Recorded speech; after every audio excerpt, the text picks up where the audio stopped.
एक राष्ट्रीय लसीकरण दिवस 2024 कधी साजरा करण्यात आला? 16 मार्च. प्रसार भारतीच्या अध्यक्षपदी कोणाची निवड करण्यात आली आहे?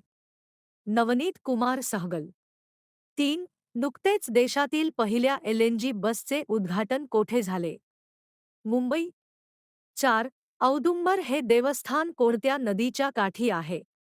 कृष्णा नदी. 5. सेबीचे मुख्यालय कोठे आहे?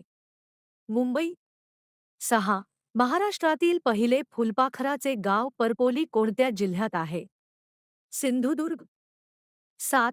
लोकमान्य टिळक राष्ट्रीय पुरस्कार 2023 कोणाला मिळाला? नरेंद्र मोदी. 8.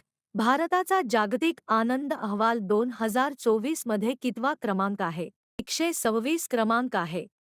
तसेच मित्रांनो, आपल्या यूट्यूब चॅनलला सबस्क्राईब करायला विसरू नका.